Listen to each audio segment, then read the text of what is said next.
Hello and welcome everyone to the stream today. My name is Jordan and I am joined with Stephanie, hi. And of course, you may have seen already an update's been out today, so we'll be showing that off a little today. Heck yeah. We have an awesome stream planned for you everyone today.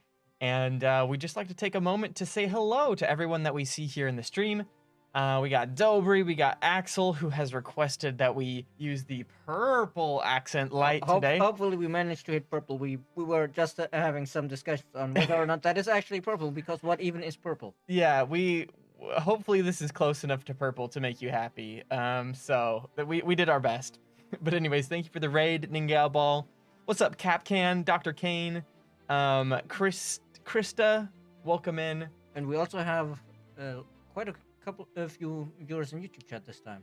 Yeah, we have a decent amount of people over there on YouTube as well. We got Mika Puck, Middle Earth, Elite, Pete, Pretorius, Flowdab, and Zeppy. Hopefully you should be able to hear us. Can everybody hear us? Hopefully. Okay, never mind. Okay, good. I was about to say, I was like, I can see our audio levels going up and down with my voice, so it should be fine. Should. Being the operative yeah. Shenanigans can always happen on a stream, so I never put it past the powers that be to have something terrible go wrong. But anyways, we're happy to be here, and we're happy that you are here with us as well. We're very excited to have the Vitruvian update going live today, as well as the Leonardo da Vinci event, going along with that update. So that there's a new event for you all to take part in and get sweet loot, aka the rewards. Exactly. And this time I think at least we will get a lot of viewer questions about who even is that persona. Yeah, does anybody raise your hand in the chat if you know who Leonardo da Vinci is? Ever heard of him? Also, Dr. Ken saying it's not an amplitude stream without technical difficulties. Yes, but also it's not a Twitch stream without technical difficulties. Yeah, I feel like it's all streaming, Kane. It's like, I don't think I've ever seen a Twitch stream where there wasn't at least a minor technical difficulty. Da Vinci? Exactly. I've never heard of this Da Vinci character. But anyways, yeah, so all of the things that we've been basically talking about probably nonstop for the last 4 weeks or so about the Vitruvian update is now in the game. So maybe we should go over that just one more time. Basically, you're going to be able to have the religion names a little bit easier to find. We'll kind of demonstrate that as we get into the game. And also the AI will now pick them properly, so you will, see them in game and not everything is Olmec shamanism, Egyptian shamanism, Lots of Assyrian shamanism. and then there's the lone polytheist or something like that. Yeah. As well as those pesky starvation notifications, we're going to be able to customize those notifications. So we might take a little bit of look at that as well. Let's see. What else do we have? You mentioned The religion name. the religion and the affinity balancing. Affinity So balancing we have, was a big one. Put some additional restrictions on builders and scientists because we found, on the one hand, it made the game way too fast. When we get people posting on Reddit being like, "Hey, on normal speed, I won the game on turn 50 something." That's way too fast. It also kind of threw off the pacing between people who used it and people who didn't use it, so it was really hard because some people were, "Oh, I have everything researched before I get even halfway through the game," and others were like, "Oh, I'm in the contemporary era and I'm still on medieval technology." So that makes it very hard to balance. Some people, power through it with the industrial and scientist affinities, and others don't. So we put some more restrictions on it. But the reason why we chose to use restrictions instead of just buffing everybody else is that we also found the way it worked before didn't really encourage the player to make strategic choices on how to use it. It was the main choice was always, when do I use it everywhere? There was no where do I use it. And even with the timing, it was very easy to turn it off and turn on and turn it back off. And so there was much commitment. And now, because of the 10 turn cooldown, turning it off is a much bigger decision because you will not be able to turn it back on for another 10 turns. Whereas before you had the 5 turns minimum, but then you could, you're in science mode. And then, the enemy showed up. I need to turn off science mode, build a bunch of army, and then I just turn it on again 2 turns later. You can't do that anymore. Yeah. So it needs to be more carefully considered where and when you use it. But of course, we didn't only nerf stuff because we know nerfing stuff is never fun, even if it's sometimes necessary. We also buffed the merchants and aesthetes. Their abilities before. A lot of players were saying, "Yeah, this is not worth it. Why would I spend 80 gold for like 90 influence or whatever the conversion rate was?" It was a really bad investment. Or at least it wasn't as good by far. I mean, in the end, it always felt bad, especially since, for example, with the influence gold to influence conversion for the aesthetes. It's like, could spend this 80 gold for the influence here, or I could spend this gold to rush a building that will give me influence for the rest of the game. Yeah. Kind of thing. So now it scales much more with how far into the game you are and where you use it. So for the merchants, it matters how many people already buy the resource, and for the aesthetes, it matters how many neighboring territories there are. And as you go through the game, through the eras, it will also get more and more, should pay more and more. Yeah. Of course, we may still need to tweak the numbers because knowing our players, somebody will find a way to break it and make absurd bank. Yeah. So as with all of these, changes that have happened to the game, we do welcome your feedback over on Games Together. So if anybody's on Twitch and you can see that link, definitely go check out the forums and leave your opinions, leave your thoughts on all these changes. We would love to hear from you, and we do see all those messages on the community team. So to answer a couple of questions, Vinci is an actor. Yes, that is where you know him from. As well as the update is available right now on Steam, the Hellfather. At least it should be. You may need to, IT your Steam, turn it off and on again.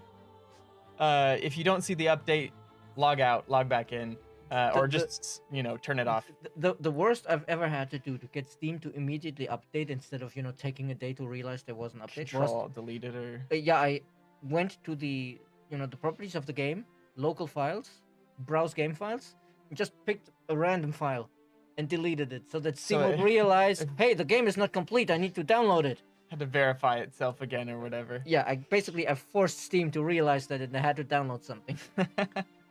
I love it. So anyways, yeah, the update is available on Steam currently. So go check it out, go download it, go get started on that event. But hang out with us for the next couple of hours because we're going to be doing our best to complete this event. Did we cover everything? I think we covered everything. We haven't really talked about the event yet, but I think we can do that, cool. With the menus, so we can show the Transition, everybody. Let's go. So yes, of course, we have the Vitruvian update, and funnily enough, of course, the Humankind logo was in the first place based on the Vitruvian man drawing. So it's appropriate.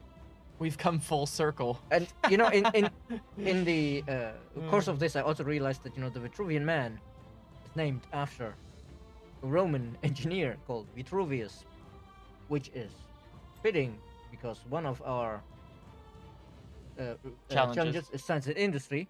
Engineering, 1,000 industry and 1,000 science per turn shouldn't be too hard. Usually happens by itself in the end game. But also machines of war, because Vitruvius was known for building.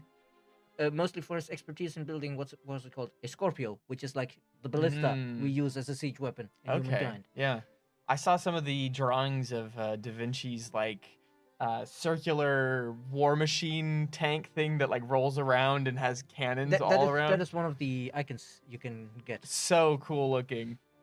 And I really like that. And then we have Flight of Birds, because of course a lot of people will probably have seen that screw copter that Da Vinci drew. Oh yeah.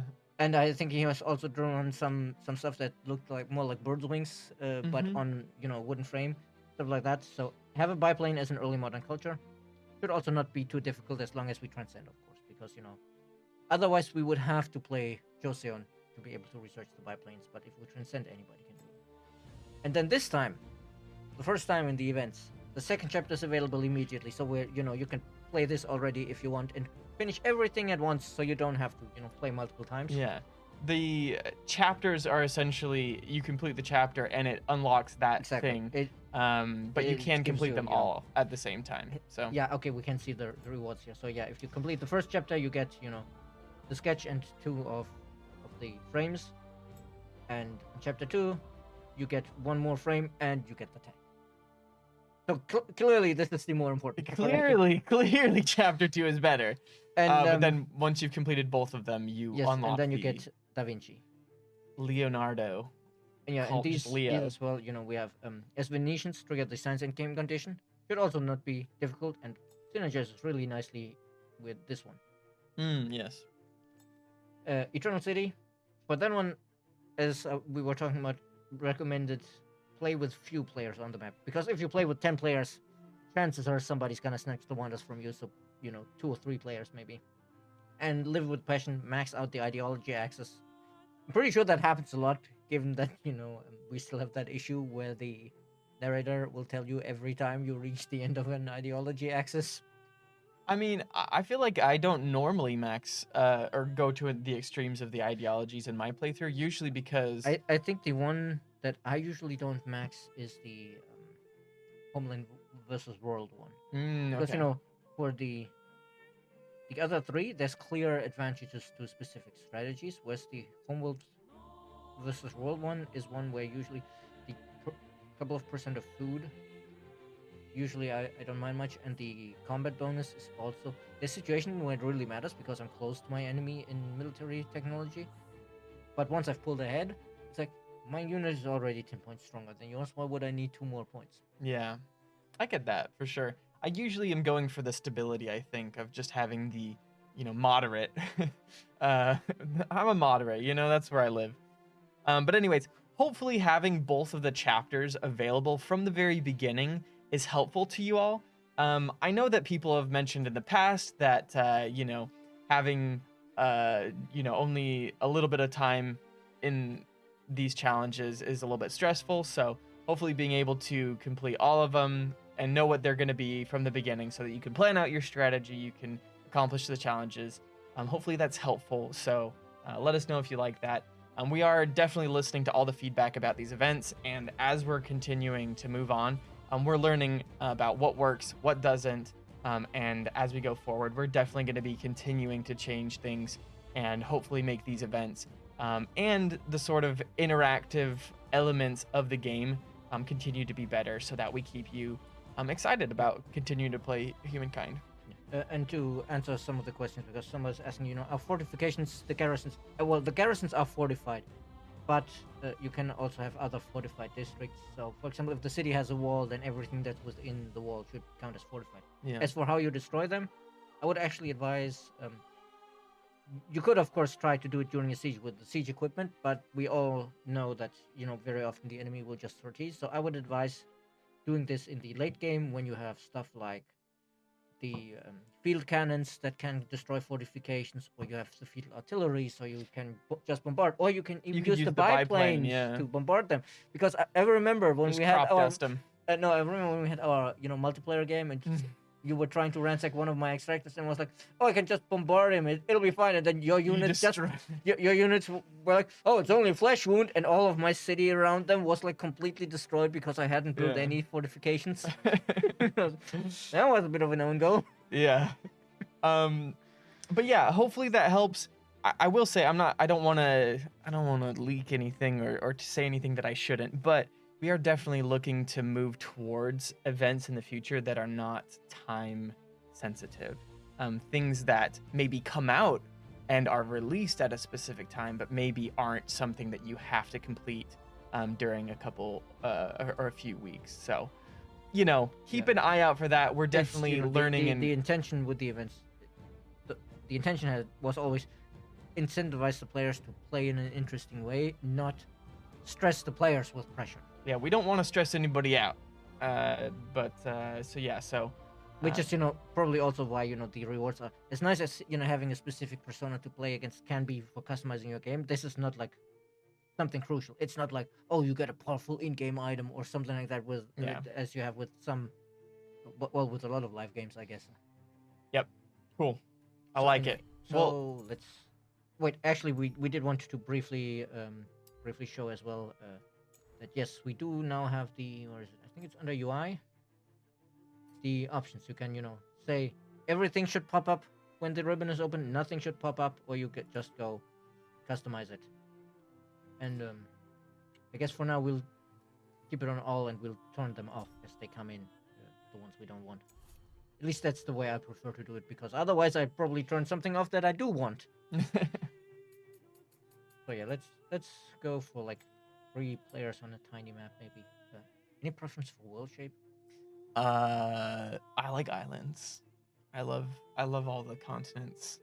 Can we do all the continents? Yes. Let me say 4 continents as the max you can have as for tiny. As the preset, and then we go. Oh no, we can only go 4 continents based off of the world size. Yeah. Yeah. Okay. Tiny can only have 4, but we can. Oh, it's already on mini. That's fine. All of the islands. Have more events been added to make certain fairly obvious ideologies have subsequent consequences? Like you basically want liberty, tradition, homeland maxed until you lose religion, then go to science. Yeah. I think we're not going to play on Blitz, right? Because gets a bit crazy. But fast is probably okay. I think fast is fine. And I am actually going to say here, okay, it's already on custom, just to make sure. Oh wait, no, error limit is right. No, wait, where is it? Science. All endgame technologies research. Yes, that's the one.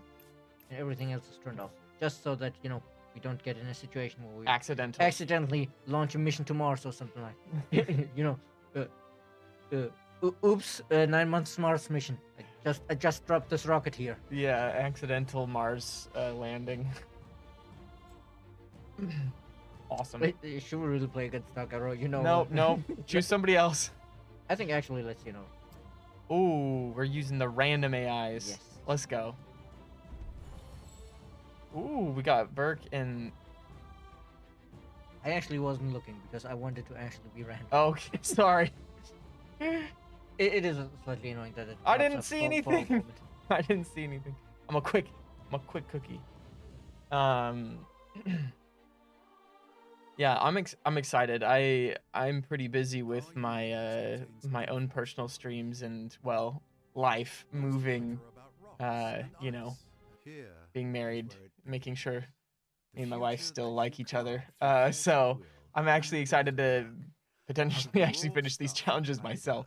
I also play a lot of other games in my free time. You may think, Jordan, what do you mean? You don't just solely play Humankind and Dungeon of the Endless in your free time?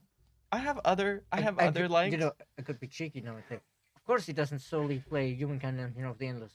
He also plays Endless Dungeon. Hey, that's true. I play secret endless dungeon builds.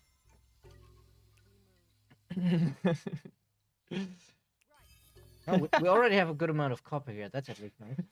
Just need to, when we start the match, I just need to do one of these. Just so I can't see what the AI is.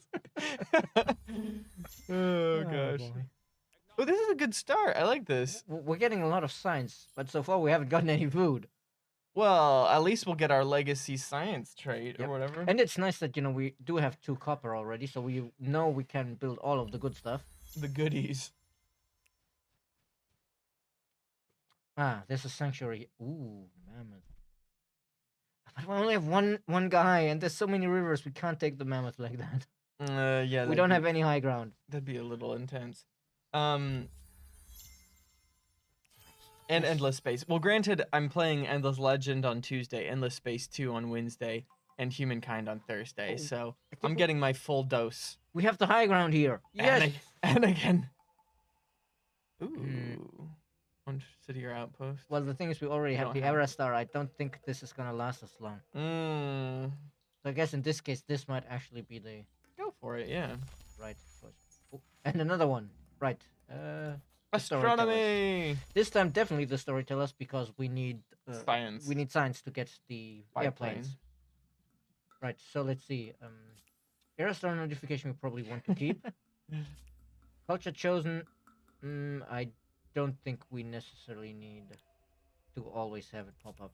Somebody else pick the culture, and the curiosities I'll also turn off, because once we get into the ancient, I'll probably put some people to auto explore, and I don't want a billion. Oh, we found some gold notifications. I do love gold. I do love it as well. I just don't want 20 notifications. I gotta say, I like the purple. I like the vibe. Okay, 24, not bad. Oh, it's attacking from a river, so it's taking... It's attacking from a river and the low ground. The sweet damage. Oh, yeah, 15. Let's go. Oh! There we go. Almost killed us, but we should have gotten But then we ate food. Yeah, we tripled our population with that mammoth. Heck yeah. We ate good tonight. Somebody grabbed the Assyrians already.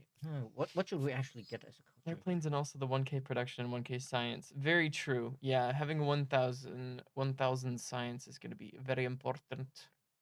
Very. We do have a bunch of mountains. Yeah, I was going to say. Should we pick the Joe for the science early on? What is their they have the ability that we get from then on? Plus 2 stability, right? Stability on district, so it's a generally good ability of you can build more districts. True. But this one, because we have a lot of mountains, this one would actually be quite good here. Yeah. And I think it's 2 horse and 1 copper, not 1 horse and 2 copper. Ooh, and we don't have any horses, so we wouldn't be able to. We haven't found horses yet. Not yet. That'd be a real unfortunate thing if we couldn't find them on our island. Yeah. Well, I guess. Is there no other science cultures in the? That's the Babylonians. Plus 2 science per research technologies on capital. But this... Isn't that kind of snowball-y? Isn't that a good thing if we're going to research a lot? Yes, but also it's only so strong because, it's only on the capital, and even if there's so that's our first city that we build. Even if it's like, about how many technologies are in the game? 120 or something like that? Let's say 100, so the math is easy. Then that's plus 200 science on the capital. That'll definitely help out with the plus 100 industry and science one.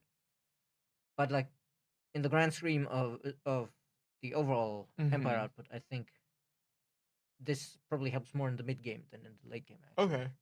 But no, we could take it. What I'm concerned about there is that this is perhaps a good area for like farms for the. We got a lot of rivers for the district, but these are not exactly farmland places, like in the forest and in the rocky terrain. Yeah. So we wouldn't make good use of our district there, and the districts. I find the districts are generally stronger than the legacy traits. I think we may need to, take another look at that eventually, because the legacy traits need to be strong so that you feel like you have a true unique combination. Yeah. I think that's a good insight. Of course, we could always go for the classic of just get a bunch of industry, because this will also help with the industry. That's true. Dr. Kane is suggesting we choose an athlete culture since we have the purple theme today. We could try that.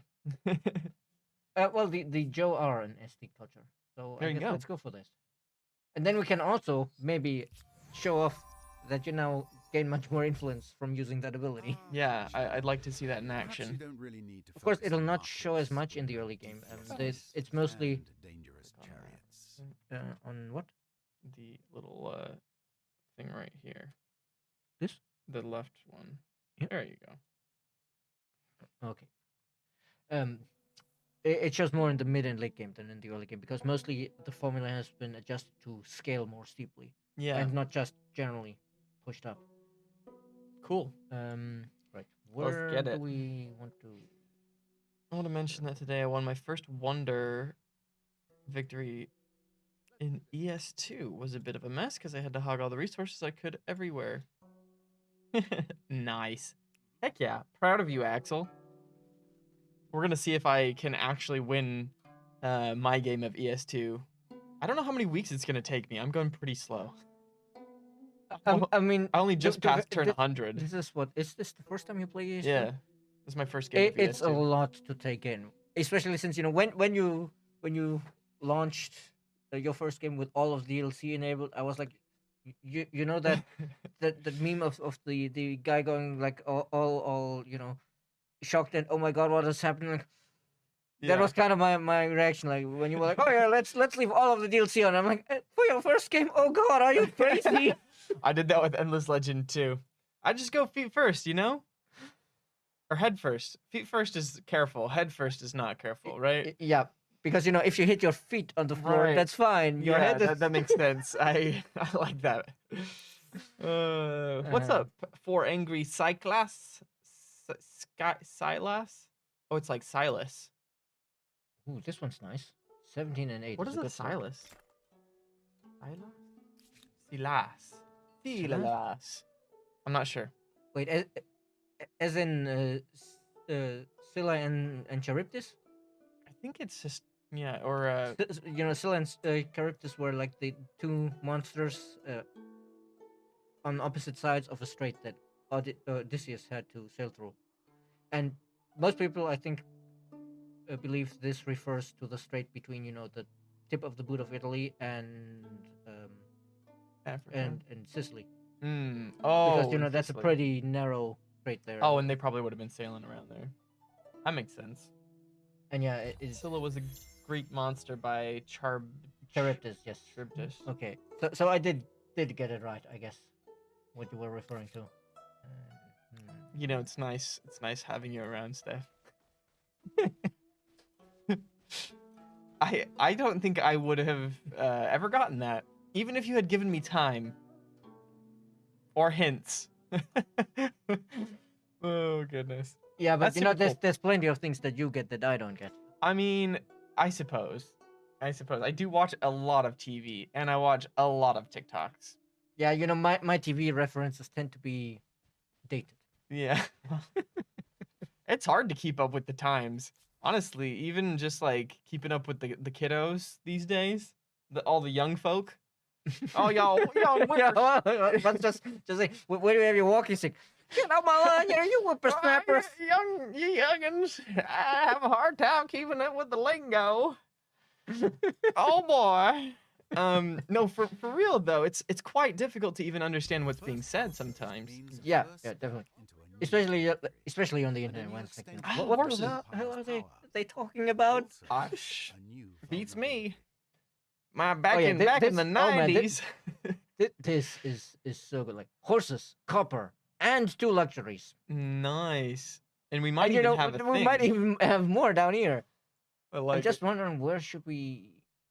We definitely want our special district here because it comes with science quarter, so boosts the resource, and we have 3 mountains next to it. That's pretty dang good. But where should we put the? It also wants to put the outpost there because it gives us so much industry from the mountains. Yeah, I was gonna say, we can take a slight. I think 811 is fine. If we claim the copper, can we build on the other side of the copper then? Yes. Okay, good. Yeah, let's do that. But I'm actually thinking let's see, maybe let's see what's down here. This is just as narrow. I was hoping that maybe there wouldn't be a mountain here, so we'd have space for an actual city here. The reason why I'm tending towards this instead of here is because here there's so little space to actually build city. Yeah. Whereas on this side, we we can can at least- expand around here. A little bit. It is kind of it's really split by the mountains. This is, yeah, a really mountainous area here. It's kind of annoying, actually. Do we still have the big terrain difference on? What's set to random? Oh, it's set to random. Okay, so maybe we just lucked into We're probably locked into, tall. very mountainous map generation here. I see. I see. Where's the good spot here? I guess here might be I good. did dislike my neighbors, though. The Horatius and the United Empire put pirate markers on all my fringe systems. Thankfully, nothing some preemptive orbital bombardment can't fix. I mean, that does sound like a very very United Empire / Horatio thing to do. Let somebody else do the Yeah, dirty work. I don't want to get my hands dirty. Let's send Especially the. Horatio doesn't want to get his hands dirty. My Horatios don't even want to live on a planet that's cold. They're just like, ooh. Like, do you have any idea how much time he spent on that manicure? Yeah, and it's cracking. The paint is chipping because of the cold.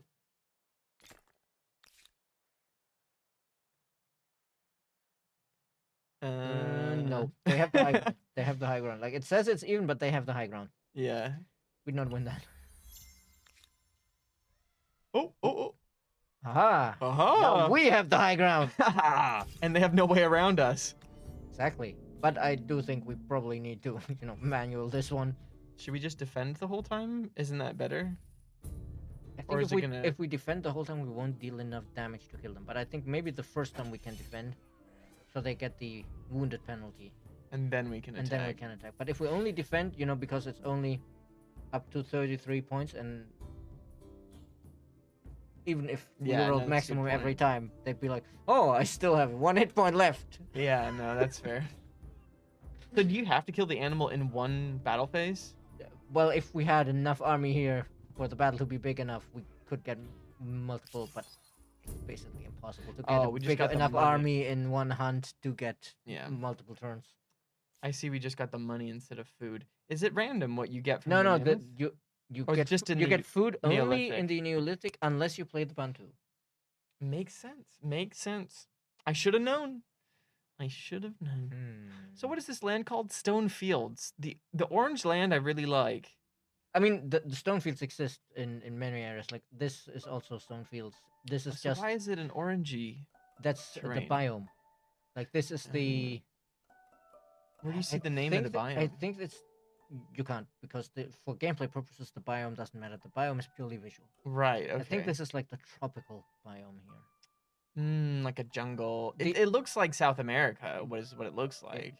220. That's pretty good. But I mean, I guess we do have the food over here, so we can just put this like Just attach it for the just put it industry. here. I like that. And the one gameplay, Foony. That's the a one- funny name the for one a city.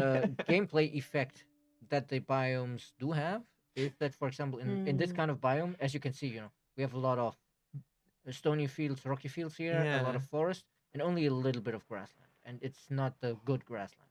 Right. It's Whereas- scrub. Whereas over here, we have some forests, but there's a lot of the good grassland. So, this is better for food, whereas this is better for industry. Mm-hmm. And it also determines some of the natural modifiers that can appear, so that, you can get like an oasis in a desert biome, but you won't get an oasis in like the temperate biome, because it makes no Right. sense. You don't call it an oasis when there's enough water all around. Yeah, I do feel like it is a really good example of the blending of the tiles in Humankind. Just kind of the pretty visuals that you can see in between the different biomes as they kind of blend Where's the- together. I should put this over here actually, because I can't see the unit menu. Hello, are the previous streamer personas forever unattainable, or are you gonna make a new event to get them? They will be available again. The thing is, the drop campaigns, they have like maximum time. Yeah, the duration drop we can set, campaigns so they keep are- running out, and we need to redo them.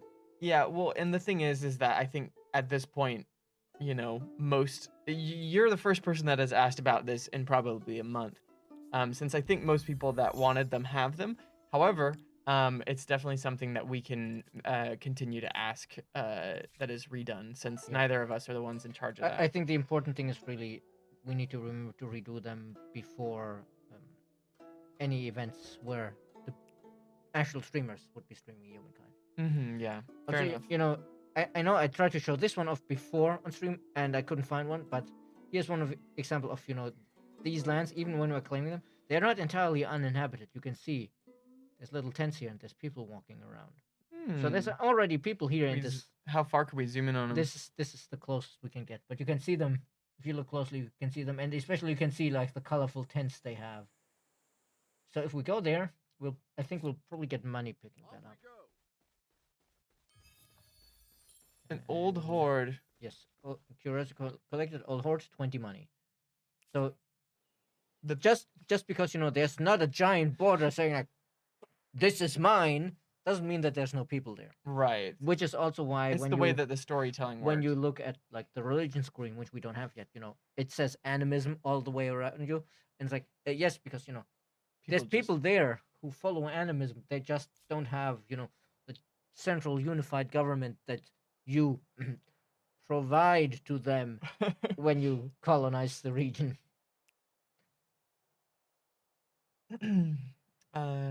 Yay! What's up, Oscar Marquez? Hello and welcome into the stream. Hope you're doing all right. Very bum boom. When did the South American cultures arrive? The latest DLC is Africa cultures. So I guess we do already have some Southern Mesoamerican. Yeah, we have some South American cultures already in the game. I mean, the Omega Mesoamerican, the Maya are Mesoamerican as well, I think. Well, like Central America, right? Yeah, I think they covered a region. But but the Brazilians are definitely Southern American. Yep, modern South American, but yeah.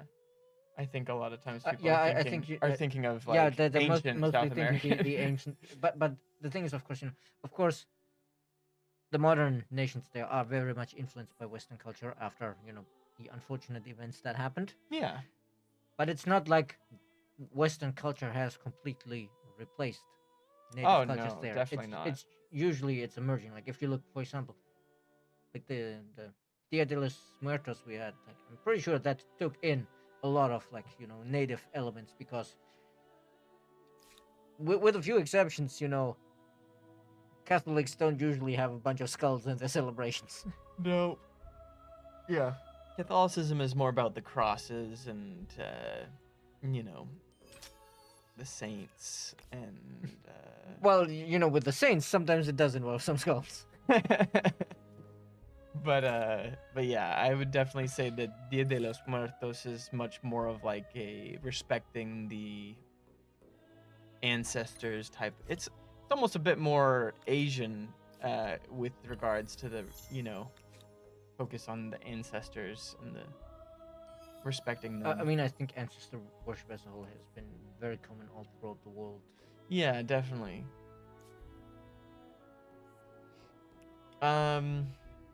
We don't have, but they should make Catholicism much more interesting.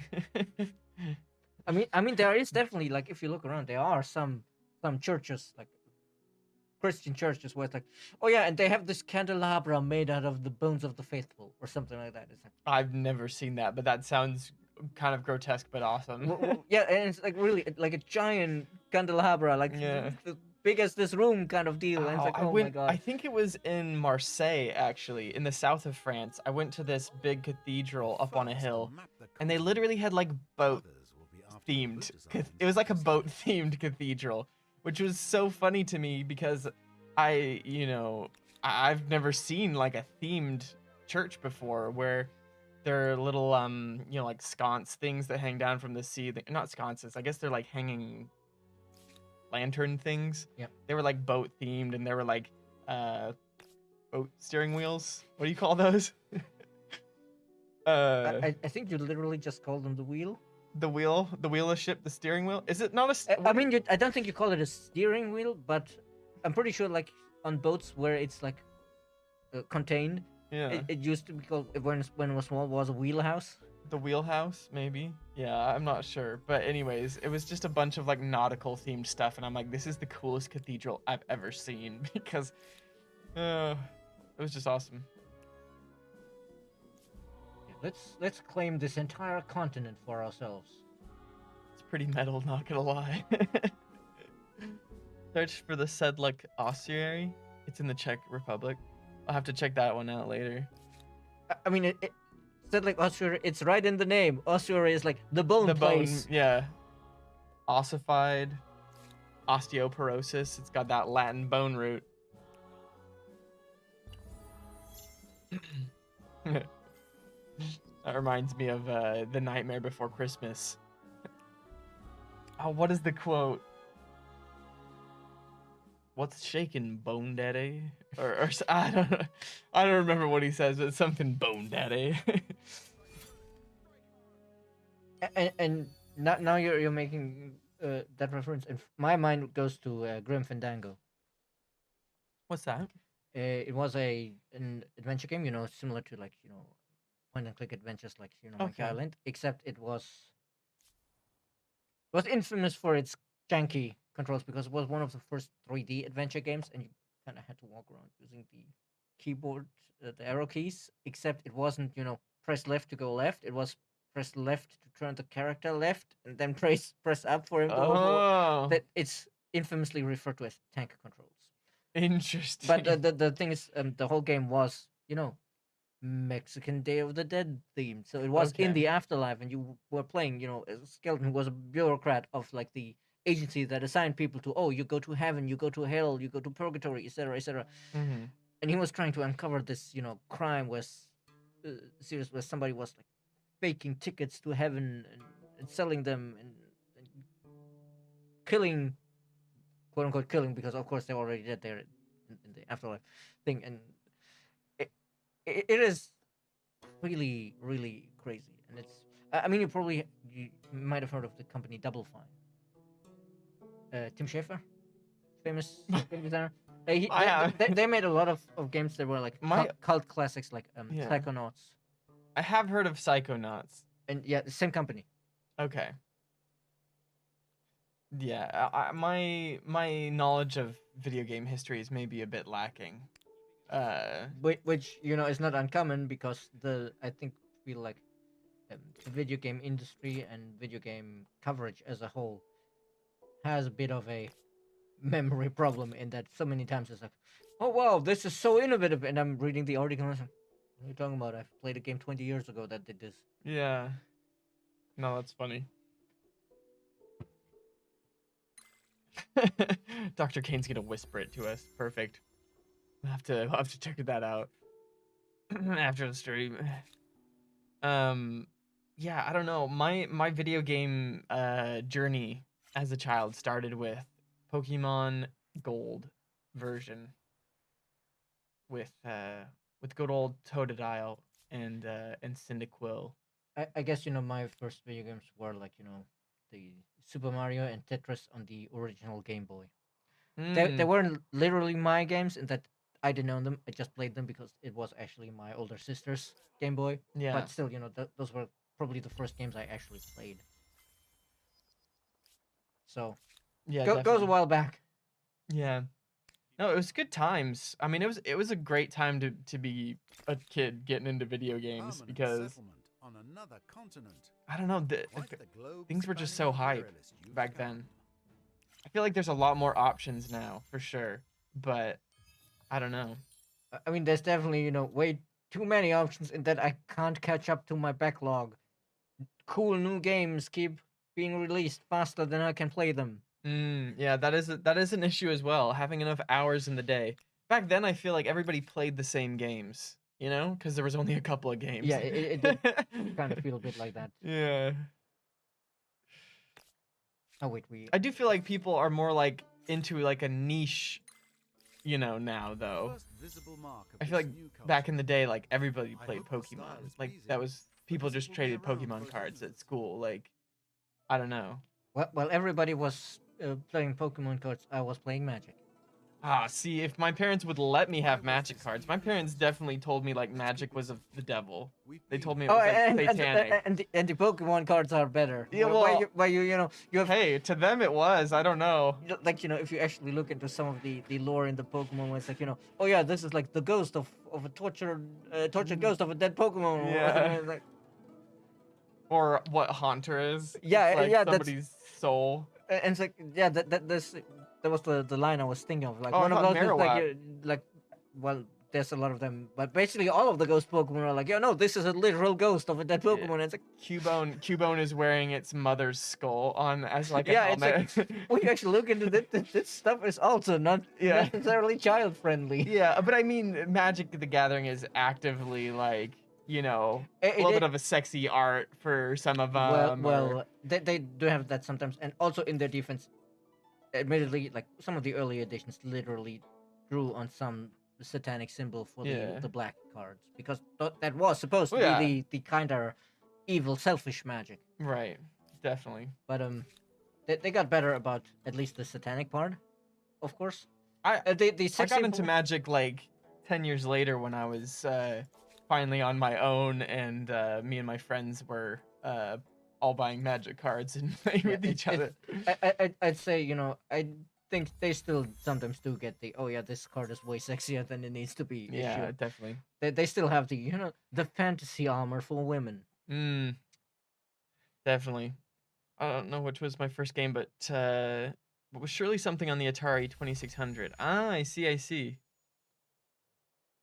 My first game was Super Mario Bros. I actually finished that game. I was 5 or 6, I think. Super Mario Brothers was on the Super Nintendo? Is that where Super Mario Brothers was originally? I think so. Because obviously on the Game Boy, they had Mario games coming out. I remember having Mario and the Golden Coins or something. The 10 coins, or I don't remember. Maybe Pac-Man, maybe Enduro, maybe Frogger. Yeah, I see. I never played any of those games. People like to freak out for the stupidest thing. A bunch of fear-mongering politicians here in Brazil were freaking out over the Cuphead cartoon because it has a character that is the devil as the villain for the show. Oh, yeah. No, I know what you're talking about in the Cuphead game. But yeah, I don't know. People are a product of their time in a lot of ways. Ooh, 19 science now. Yes, that is pretty. This is why I said, this will be Confucian school will be pretty strong for us here. But Heck yeah. I think, but a lot of the time it's also I'm not sure how many times these kinds of reactions are actually widespread for stuff, and not just you hear a lot about it in the media because it makes a story that people watch, even if it's maybe rare, and also how organic it actually is. Is it like is it truly people concerned, or is it somebody pushing this and getting other people on board? It's a good question because it does feel a bit. It doesn't feel like with the Magic or D&D was one of the original targets of the Satanic Panic. It's like most people have probably never even heard of D&D, so somebody must have started it. Yeah, I don't know. I think the issue with MTG is less the sexy art, more the violence on a number of cards in every set. Some of the art can get grotesque too. Yeah, I mean, definitely in like some of the, like you saying, the black magic cards, or even like green black cards. It gets into the zombie. I mean, it's interesting that some of the sets that they released shortly after I quit, it was like Ravnica and stuff. They had a couple of sets where they were very strongly themed around factions that combined the opposing mana, like white black, white red, white black, and it's like white is usually was the order and life and good, noble, and all that, and then you had these angels. Like crazy berserkers in the white faction because it was the white red faction, or like this is the white red faction and they use zombies in the white black faction because life and death makes zombie. Yeah. It's like Okay. There's the white-black zombies, and then there's the green-black zombies. Yeah, and of course the just black magic zombies, Yeah. I guess. And then there's the red. I feel like red-black is vampires, maybe, or is it red-white is vampires? I can't remember. There were some uh, m- white mana vampires, I think, but mostly I think it's almost entirely black, and the rest is just a sprinkling for flavor. Oh, okay. But honestly, the reason why I stopped Magic was just Money. the booster packs. Yeah, I was like, he's I- buying loot packs. it was just too expensive for my taste to get the cards I actually Yeah. needed. No, that's fair. I kind of set a budget for myself every month of what I could or could not spend, and so I would maybe buy like a pack or two every month. But even that, I was like, that's like 15 or so bucks that I'm spending every month. And the other thing is, I also play Warhammer, and I just became to prefer something games where I make the decision first, and then I may have a random roll to whether or not I succeed. But depending on what I did before, I can make my chances better or worse. Yeah. As opposed to the Magic, where sometimes you know I have an amazing deck. You draw your first cards, and it's like 7 lands. Hey, I would actually take that hand. I would take 7 lands. Yeah, the other one feels even worse. Yeah. My least favorite is when you get all of your heavy cards and you're like, Yeah, and it's the situation of like, one, oh yeah, one land. oh yeah, my enemy is doing all of this stuff, and I can't do anything because I know I have the card to counter this, but I haven't drawn it. Yeah, exactly. And that's just like frustrating. Sublustrous, what's up? But yeah, before we pick another culture, let's actually take a look at the estate ability now. Cultural blitz. Yeah, you can see here, 240 now instead of what we would usually gain for the 30 gold. So this is a lot better. And then what should we pick next? We need to start getting sciencey. What's our science output like? I mean, our science output right now is at 42, but we literally only have the one city so far. What we do need is get across the oceans, but we can do that with any of the cultures. Right, that's fair. I actually think I don't want to switch yet, so chat can make suggestions because I still have some Confucian schools to build. Fair enough. A lot is up, sadly. How are things going, by the way? I don't know what you can and can't tell us, but we'd love to know how you're doing from over here. Cheraginians? Do you know which one he's I think that might be a typo, and he means Carthaginians. Carthaginians? Maybe. But yeah, definitely researching the boats as fast as possible so we can get off this rock.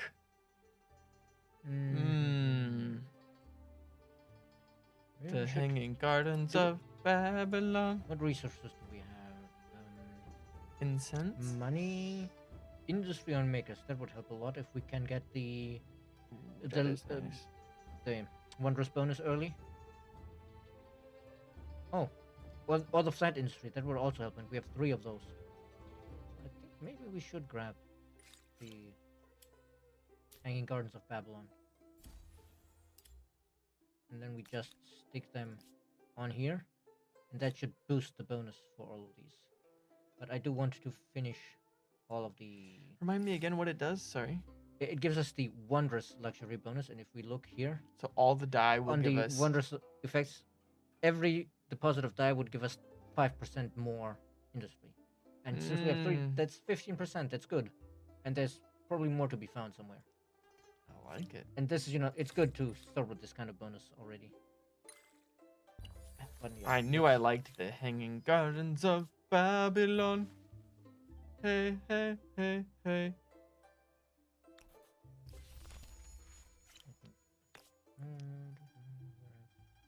Is Just the Cheraginians how you say Carthage in Spanish?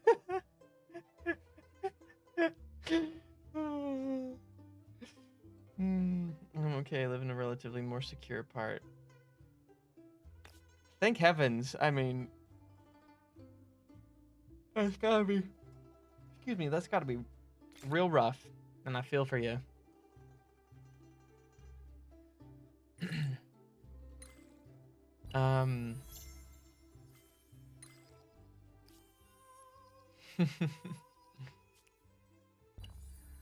But yeah, not to dig back into our Magic conversation, but yeah, I've always really liked the deck building type card games. There's even some You know like what I should do? video games I that. should bring.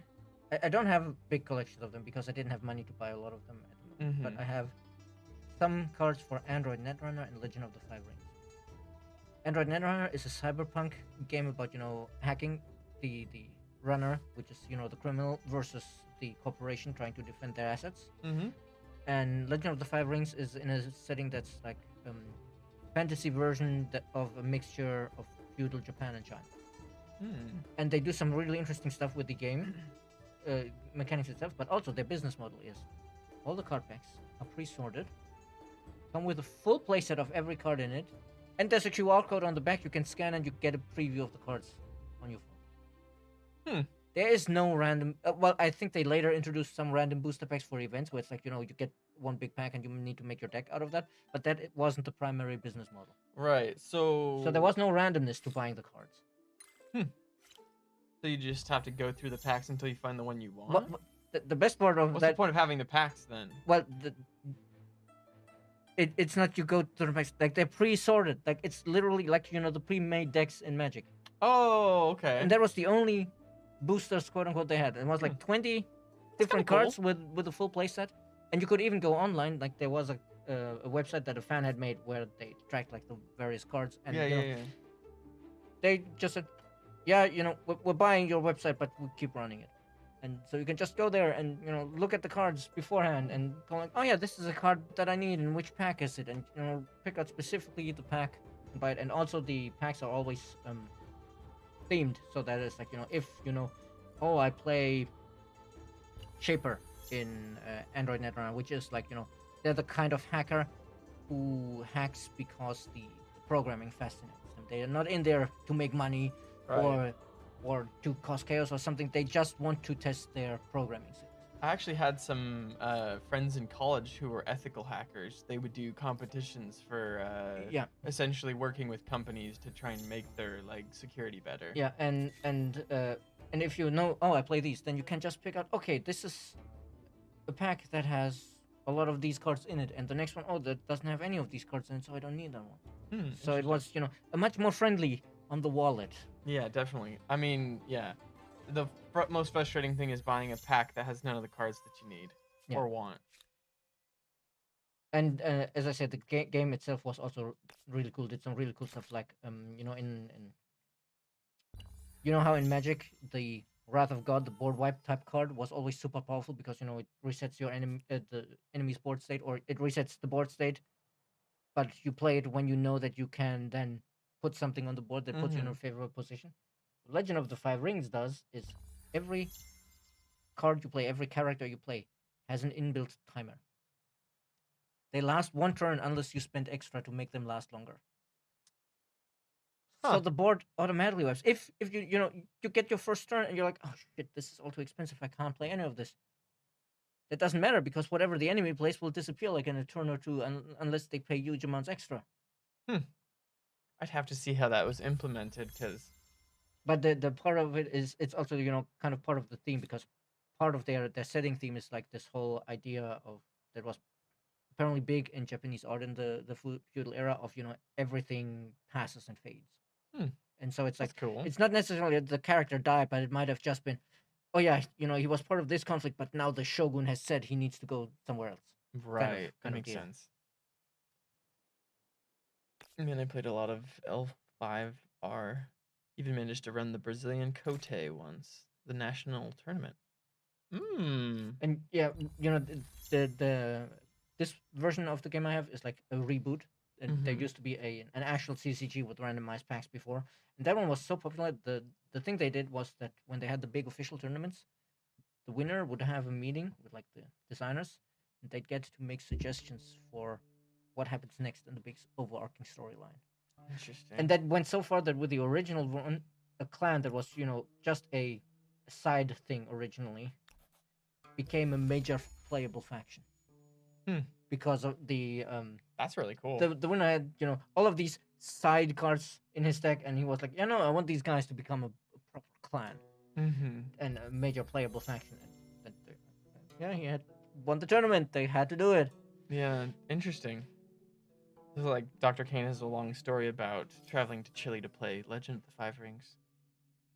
Yeah, sure. And while you're typing, what I also wanted to say there is like, and because of this, you can influence the story. People got so invested with their clans that a lot of players apparently back then they got like the clan symbol as tattoos and shit like that. Really? Wow. Which just that's a bit further than I would take it, but I've always said I'm not the type of person to get my fandoms like tattooed on my body. Yeah. Just because I never really felt yeah, I as think maybe we will take carthaginians because this is a nice bonus, but also the Cothons will help us a lot because we have a lot of water around us. fair enough.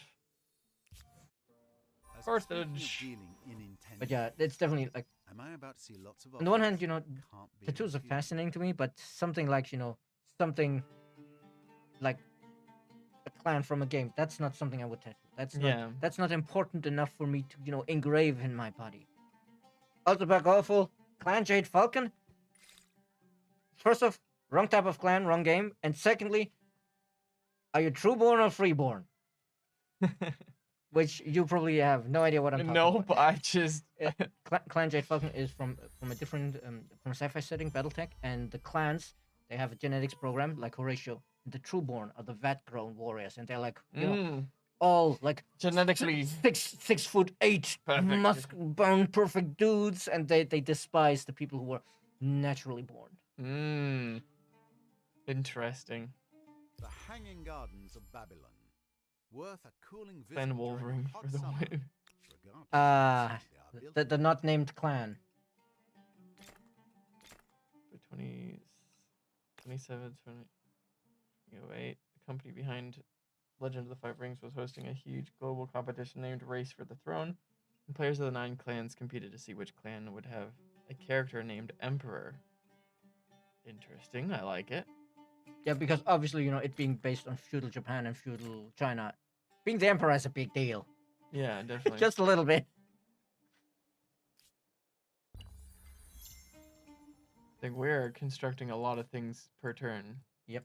And I need to make up my mind where I put the harbor because, we're getting the trade expeditions now. We can head out soon.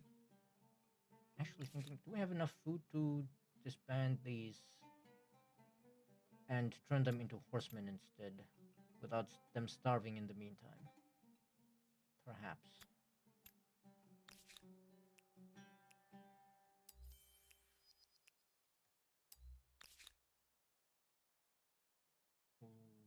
Not quite.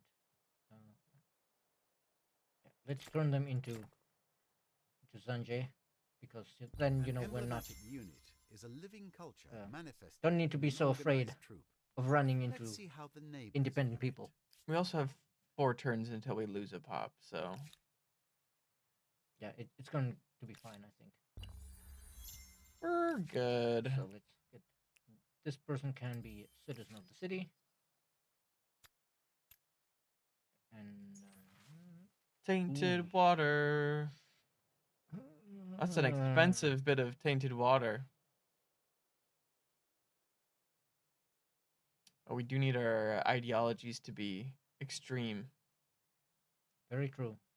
What helps us be more extreme? I guess either of them, since they're both at neutral currently. But I do want to overall lean towards liberty, actually, not towards authority because of the bonuses. But just let them.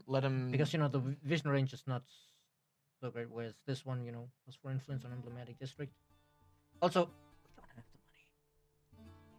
the money. Yeah, fair enough. That's the main argument. We don't have the money. We could always just go into debt. It'd be fine. There's going to be a tournament in Chile, and there are a bunch of prizes, including one for traveling the furthest to play in the tournament. As I live in northeastern Brazil, people worldwide from my clan give me money to travel to Santiago and grab that prize. The tournament was on a Saturday, so I took the Friday off work. Plan was to fly Friday 8 a.m., land there, play the tournament this Saturday, and then fly back to Brazil Sunday so I could go back to work Monday. Right? Right. If that was the plan, I'm wondering what happened. I'm imagining it did not go according to plan. So talking about symbols, homeworld, Hungarian symbol. What do you think? Or the Higaran.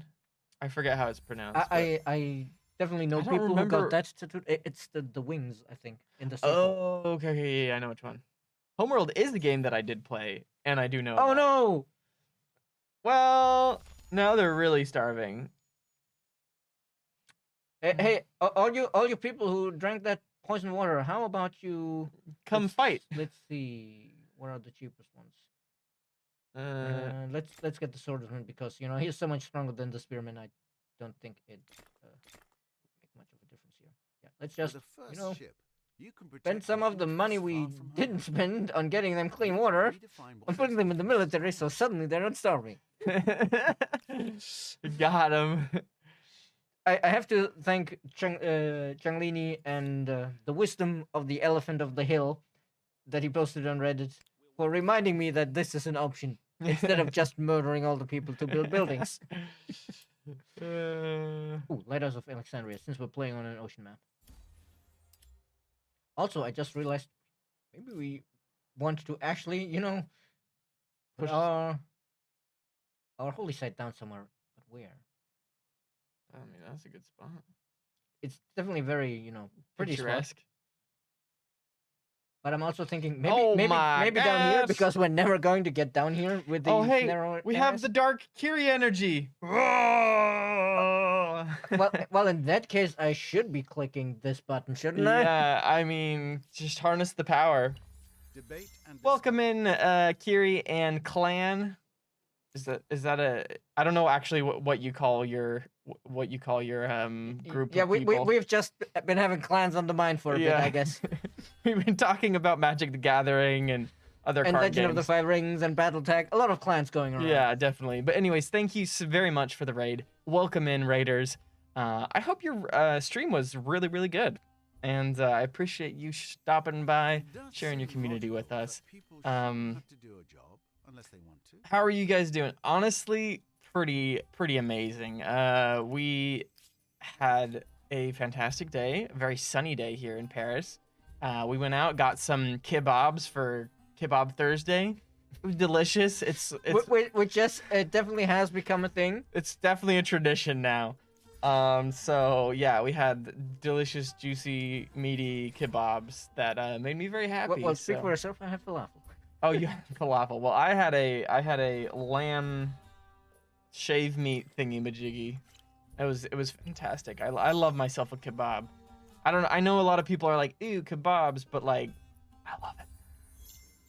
I couldn't live off of kebabs, but I'd be very happy for a while. It's very difficult to reign in unique mode, so take this as a raid message. I appreciate that, Imperfect. I like Kebab Thursday, almost as good as Pizza Friday. Ooh, is that your tradition, Kiri? Do you have any fun food traditions?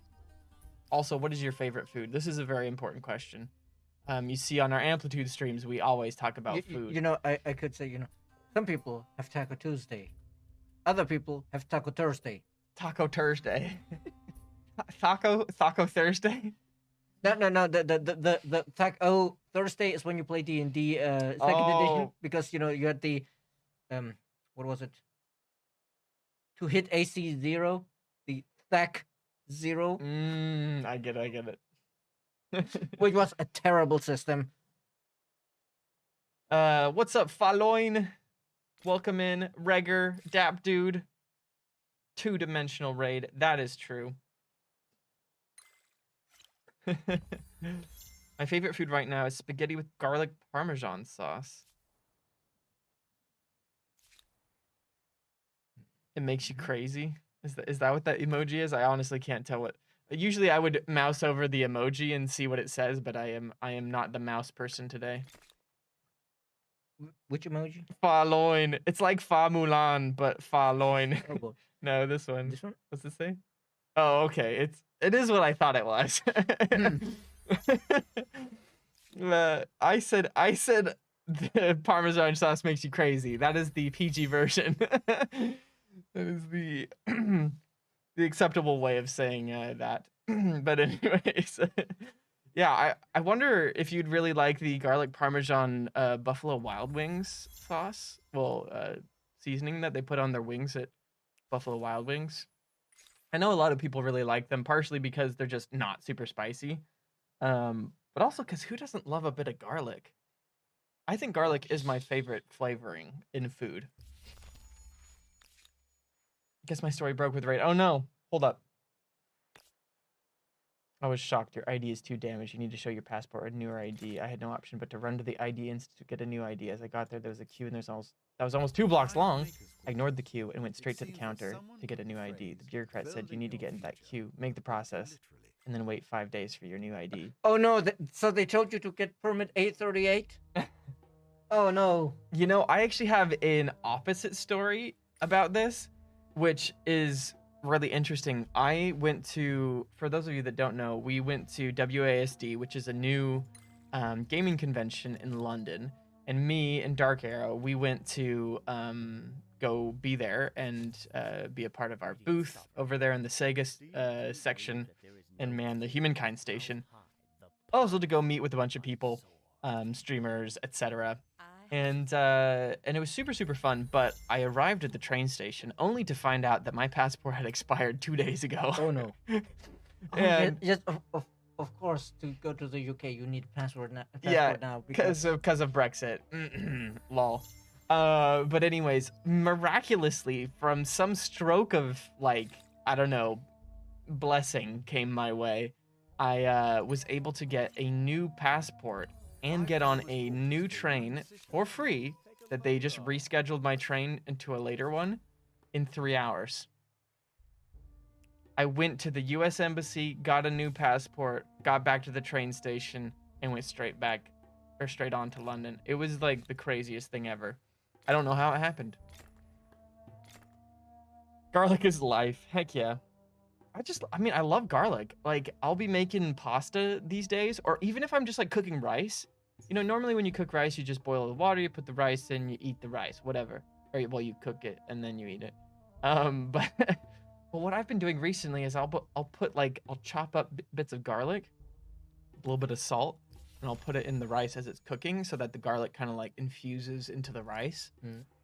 Such a better experience. Totally worth cutting up a piece of garlic and just chucking it in there. All right, more story. I explained to her the situation. She pledged to help give me your birth certificate, she said. I didn't have it with me. Yeah, because you carry your birth certificate with you everywhere. You didn't have your birth certificate with you? What are you doing?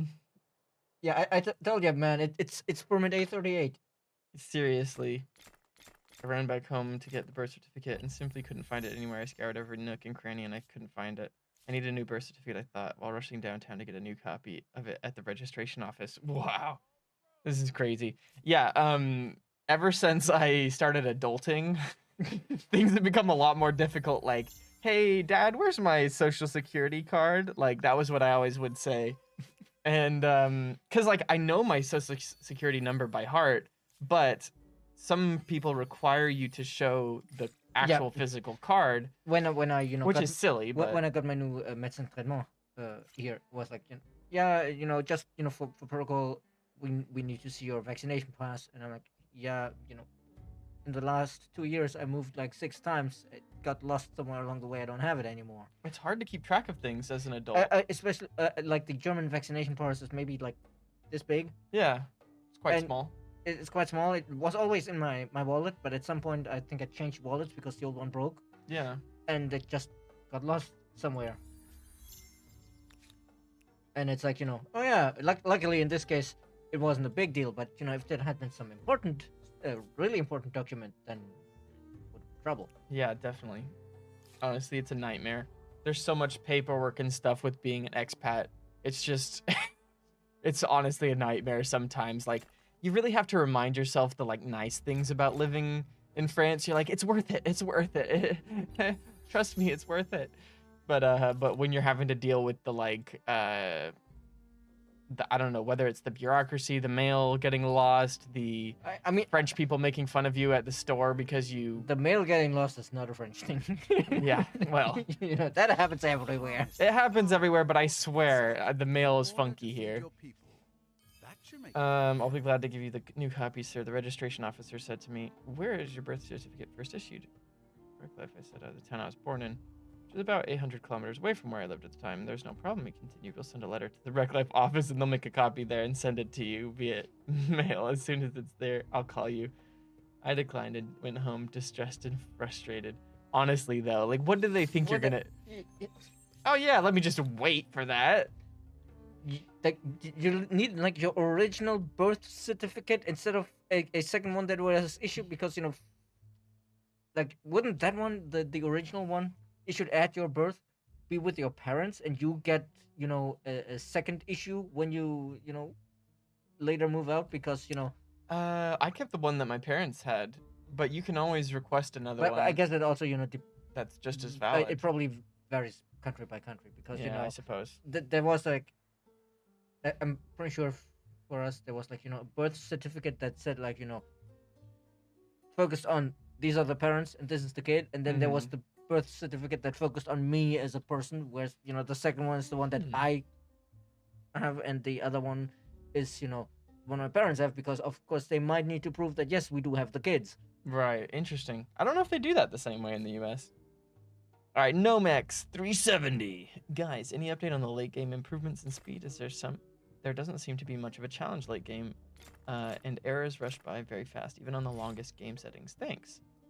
That's a great question, Nomex. Thank you for popping in here in the stream and voicing your opinion. I think there is a really big variety in what people want, and what their perspective of a short versus a long game is in the 4X community. Because there are some people that see a 300 turn game and they're like, wow, that will take me literally weeks to complete because I only have a couple hours to play every, you know, weekend or something like that. So it's honestly really hard to try and cater to one group of people that play our game. As far as trying to make the late game more interesting or not feel like it's as easy, that's definitely a balancing and kind of a content thing, where in the future we definitely plan on continuing to work on the game and making sure that things feel balanced across the eras, and that there's even more things to do in the game, more opportunities, I guess, to cavalry opportunities to have unique combinations of cultures and different things like that. I'm trying to tiptoe around saying anything that I shouldn't say. I'm like looking over at somebody, I'm like I mean the one thing we can definitely say is like, the whole nerf to the builders and scientists is one of the first steps in that, because as I was explaining at the start of the stream, it kind of skews all the feedback we get, because the people, it snowballs the super people hard. who use the builder and scientist stuff heavily, they would rush through stuff, and the people who wouldn't, they would sometimes say, hey, I don't even reach the latest technologies in the contemporary. So it was really hard to focus it. So we kind of need to rein in a bit the broad differences we have by making these abilities a little less exploitable. Yeah. Still powerful, but not so exploitable. I gotta go get dinner now. Have a great rest of your stream. Thank you very much, Kiri. Enjoy your dinner, and we will see you next time. Thank you very much again for raiding us. What's up, Mad Menon21? Welcome into the stream. As I got home, I vented by hitting a random pile of papers, then almost as a spell, there it was. My birth certificate was there in that pile of papers. Got it. Rushed to the ID office and tried to find the bureaucrat I talked to before. Turns out she was not a simple receptionist, but the director of the place. And she was... This is like a novella or something. This is some, wow. Like this story is... I don't even know. Okay, let's finish this. She put me ahead of the queue and started my process for a new ID. By then it was 9 a.m. and I'd already lost my plane. However, if I managed to catch another plane by 1 p.m., I could be in Sao Paulo with enough time to catch Santiago flight. But nothing was lost yet.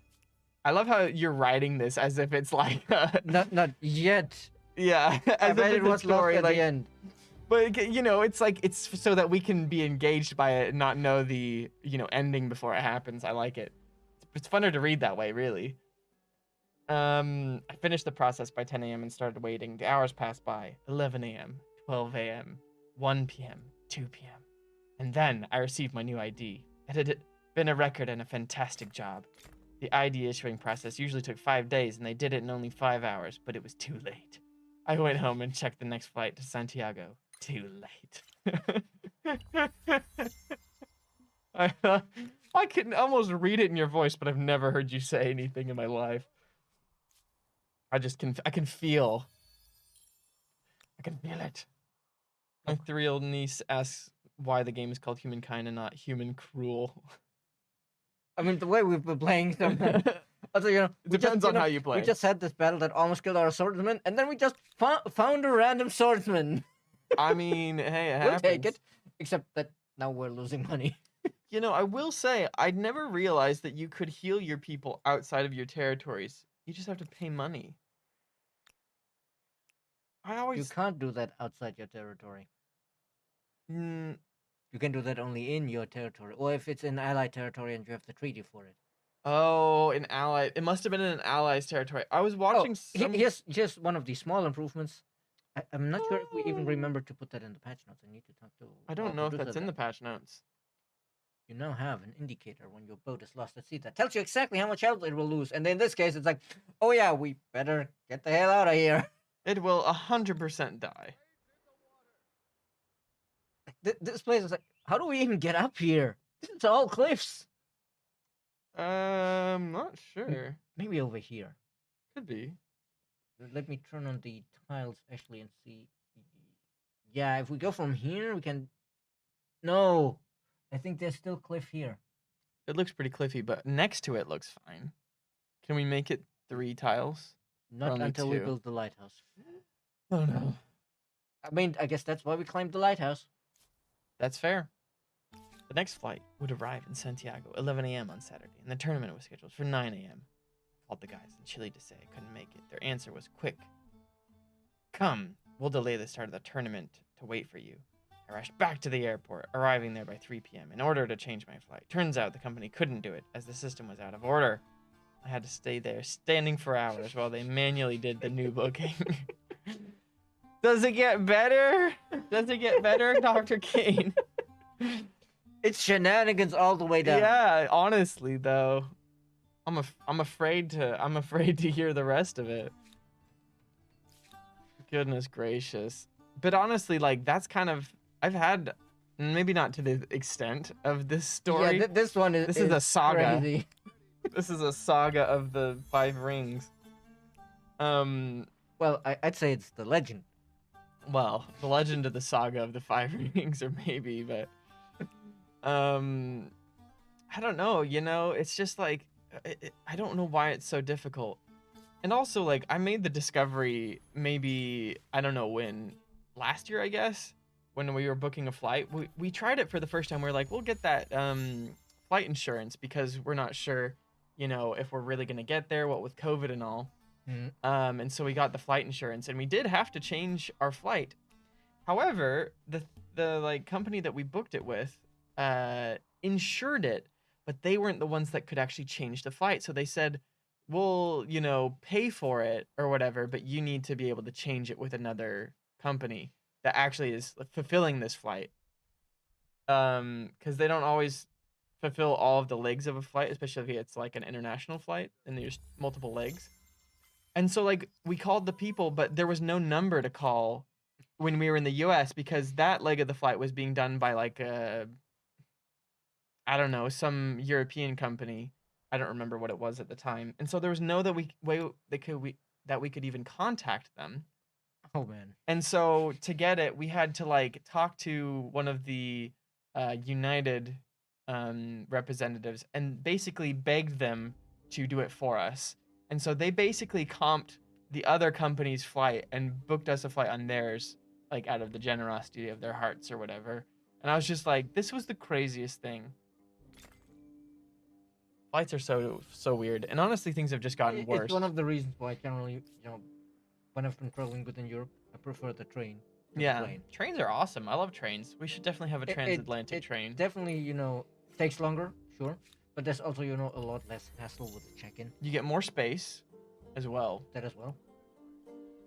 Planes and honestly, also usually the nicer view out the window because at some point, while you're going up, sure, you can look out the window and you see the land below. But at some point, bird's eye view. Depending on what flight you take, if it's like a transatlantic flight, it's like there's a lot of clouds and open water to see, and there's not much to see. Yeah, definitely. And even if it's like cross-continental, or it's dark, or it's like cross-continental across the U.S., I don't know how far up the plane flies if you can even properly see the ground. It depends on how many clouds there are. And it's like when I look out the window and it's all clouds below me, then that's not a great view either. I mean, it's kind of cool, but yeah, I get it. Yeah, but it's kind of cool for like 5 minutes. Then you've seen it. 5 minutes of clouds. That's the name of it's my band in high school. The point being more like if it's all clouds, it's not like the landscape will change as you travel. Yeah, I get that. Kind of thing. What's up, Silver Luke? Welcome into the stream. How are you doing today? At 1 p.m., I landed in Santiago and was finally there. I had brought some cosplay. There was a prize for the best cosplay, too.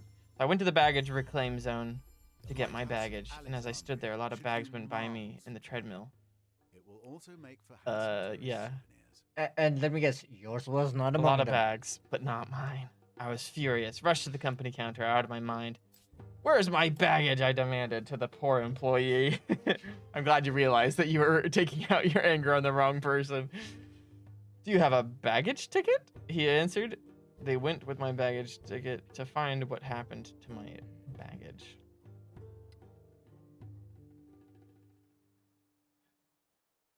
I think the mausoleum will help us. Science. I like it.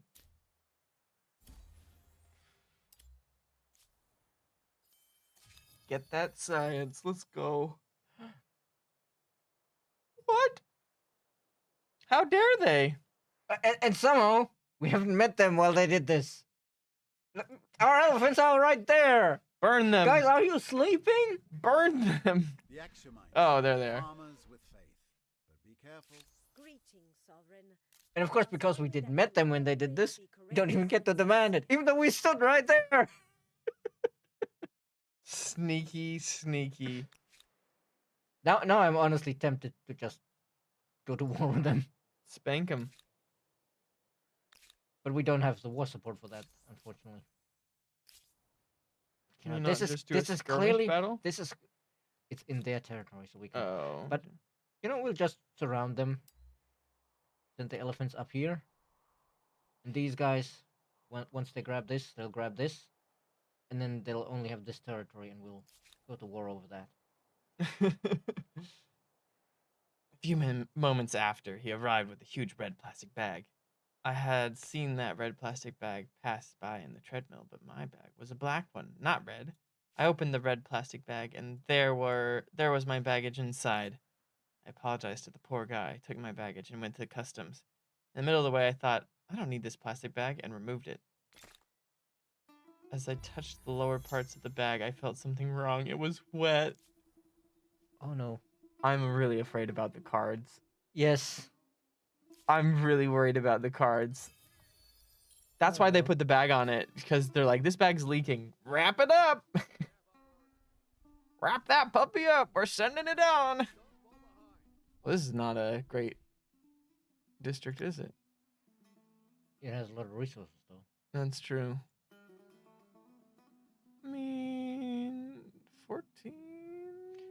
That is a nice place for a research quarter, though, between all those strategics. I don't want to put the central quarter there. What about the one up into the... Oh, 10. 10 9, numbers, not bad. But you can't get there in a turn, though. I think it's fine. They just founded that city. They probably are not exactly drowning in influence. Yeah. Oh. Explorers. Let's go. I just misread this as Alaska instead of Alasia. Alasia. Oh, look at that lighthouse. Ain't she a beaut? All hail the lighthouse. All hail Alexandria. Well, we're really researching things, aren't we? Yep, we are making 128 signs already, and we only have the one city, so we're already about 12% to our goal. And for the industry, we're already a third there. That's sheesh. That's definitely a sheesh right there. Oof, yeah. Get that iron. Wait, we can attach cities across water? In theory, yes, if it's bordering. And it counts as the same city still? Yes.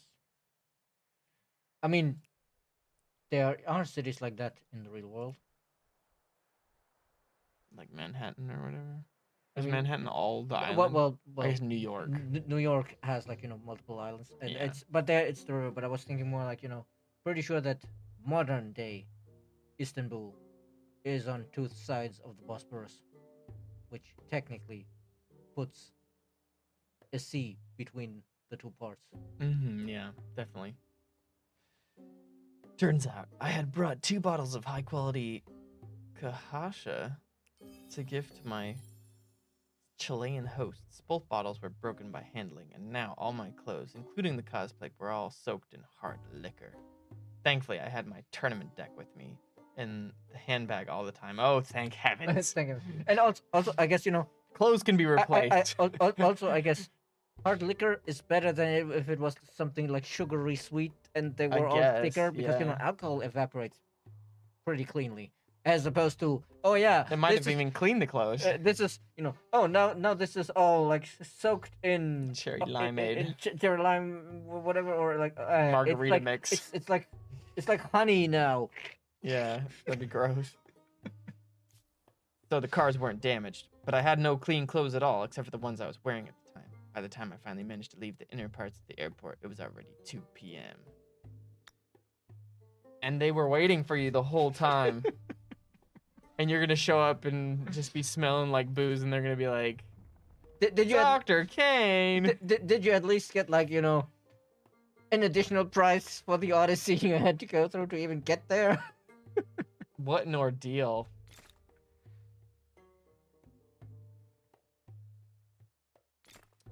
Gina B, I'm not exactly sure what you mean by that.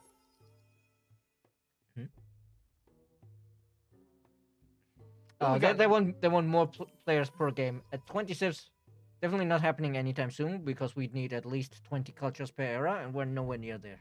We have like 11 per era right now. So, okay. We're still a way off from having 20 players on a single map. And also there's performance considerations to take into account with that because, if you think about it, Yeah. Hypothetically, if it's just you, there's no time for the AI to make decisions. Mm-hmm. One AI player, it has one opponent to consider. Yeah. To play against. 2 AI, you already have like 3 different relations because you have 3 players. Mm-hmm. And then, it just keeps rapidly scaling up because with 4, you already have 6 relations between the different players. So it keeps going up, and then so the diplomacy starts to become very complicated for the AI to handle. Well, I know in Endless Space or whatever, it'll say like computing turn or whatever. Or is that Endless Legend? I don't know. But anyways, yeah, you definitely notice it's like, oh, I got to think about this for a second. There's a couple of things to figure out.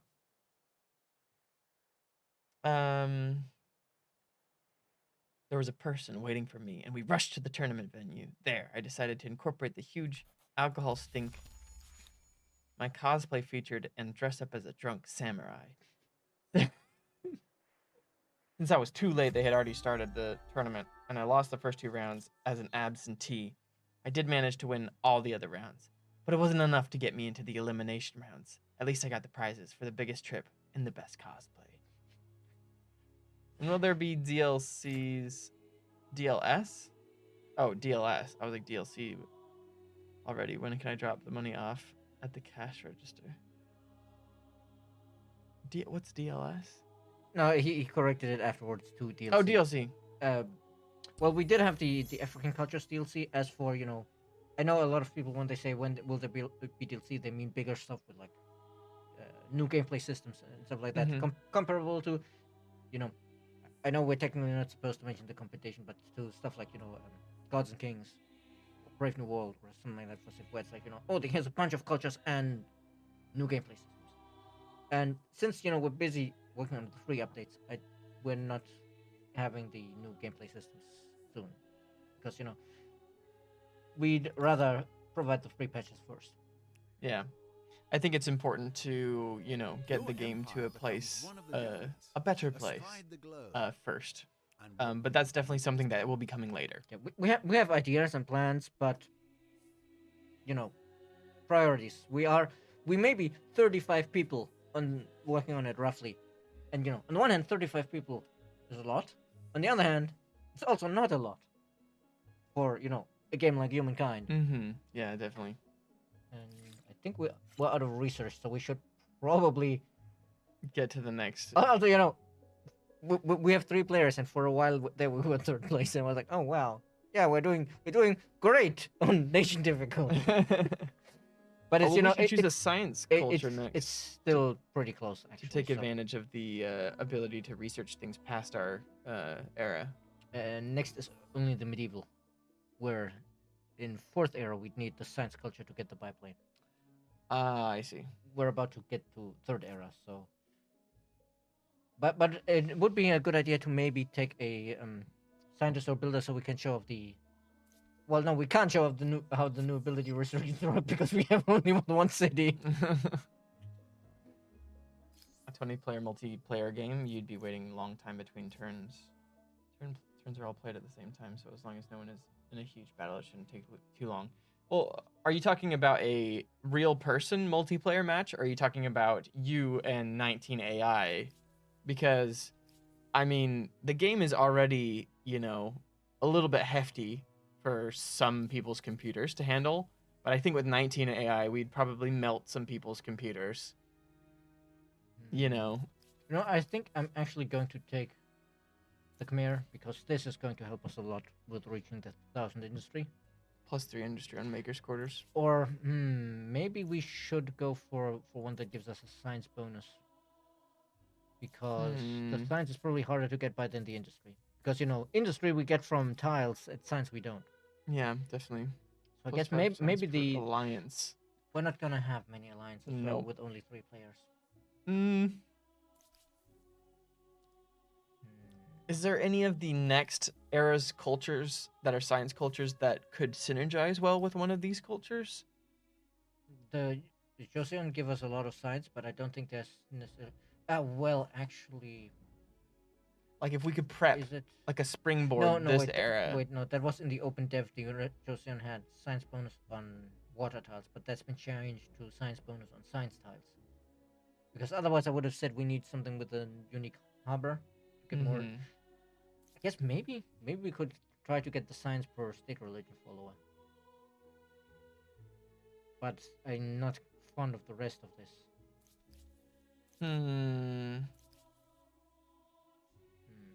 Decisions. Well, maybe chat has some opinions while I manage, moving our armies and our cities and all of that. Yeah, chat. If you have any suggestions for our culture choices, feel free to put it in the chat. And looking at the city, we definitely more science is more important than more industry. To wrap it up, it was a freaking blast. I went to a club after the tournament that Saturday night, and the following day, I was inside a plane heading home, which went uneventfully. And I have a fantastic story to tell, and I always love to remember it. Did they even let you into the club and serve you when you already smelt of booze? I mean, you could go to the bathroom and kind of wash things out, Although your clothes would be all wet. It's like, you come in and they're like, oh, we're not serving you. You clearly already had too much. We don't serve you here at McDonald's. Are we willing to go the Venetians? Bro, we need to get the Venetians in Era 4 for one of the challenges. If we're getting the Venetians are all about naval trade routes as the bonus. So I guess we take the Swahili or the Ghanaians for more bonus money from trade routes. So then how do we figure out the science? Well, the science we'll just have to figure out by building a bunch of science quarters. I Science guess. quarters, okay. I'd go either Umayyads to Venetians for a peaceful run or Khmer to Joseon for a more military one. I There's do also- think we should try and go for the Venetians, though. Yeah, we definitely need the Venetians. But I'm actually thinking maybe Khmer Venetians. Because, you know, the industry will help us with all of the other problems. Yeah, we can make a bunch more science quarters. Bunch of industry, bunch of science. A bunch of. Where were we at? We got 20 minutes-ish left on the stream. But we got 3 weeks to tackle this. So Let's just stick this mausoleum somewhere down here. I mean, that's a good spot. You know, park it right up next to the mountains. So we get a lot of industry from them, yes. Exactly.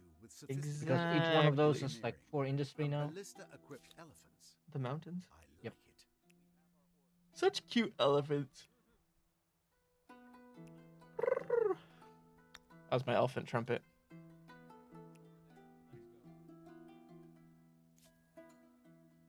Right, we've grabbed all of this. Now we just need to grab this. Then they are isolated. Speaking of, we should probably... Can we make any demands of them? From one leader to another. They grabbed this place where we were settled. And now they're like, hey, give me that place you had already grabbed before. It's like, give Malaysia this place. That wasn't even bordering to you. Oh, no, wait. Oh, God. It's one tile It's border? got the one tile. No. Impossible. The proposal is well Stephanie, don't we already have different pricing depending on regions? Isn't that something that we implemented? For the game? Yeah, for humankind. Yeah, there should be. If there's any region where you notice that the price is absurd for some reason, feel free to make a post on G2G because, you know, sometimes stuff happens like, you know, there's a typo. Somebody put a dot instead of a comma or something like that, and it's like, oh, you meant $5,000 instead of 50 because, you know, used the wrong punctuation. Yeah, definitely. But yeah, WizBank, we don't know which country you're in, so you can make a post on Games Together, and then we can definitely check it out. Oh no, I forgot to build the Cothons first here, and these would have been good Cothons. That's a good point. Oh well, it's fine. C'est la vie. We had all this stuff researched. It was a good time to move on. It was not a bad time.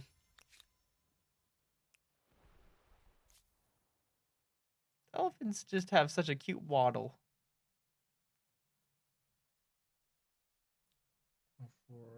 I guess I'll just take the average one here, right in the middle.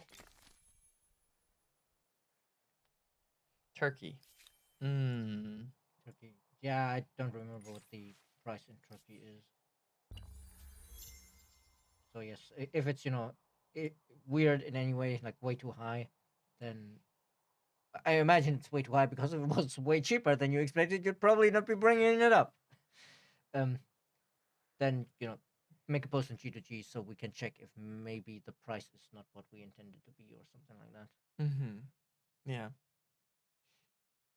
Yeah, so Pete, the events currently have a time range that they're available for.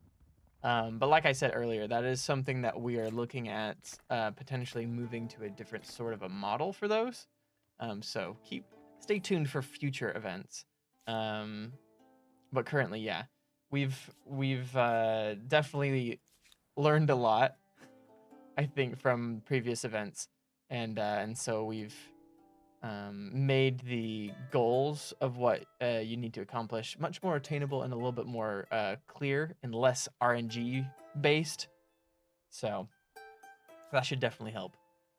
So, And also, it's- like I mentioned earlier, I don't know if you were here earlier, Pete, but the chapter 1 and the chapter 2 Are both available. challenges are available from the very beginning so that you can plan out your game, and hopefully it takes you less It's- games to it's unlock time it. to show off one of the improvements in the patch. All right, let's get it. Because, hey, that thing that used to be almost impossible to find, it now has just a dedicated button. Let's So much go. easier to find. Because I remember last time when I was like, hey, remember to switch to Hinduism, and you're like, too late already. I clicked it. It's already done. Yeah, no, I mean, I get that, Wizbank, but that does suck. I mean, obviously, a third of an education loan.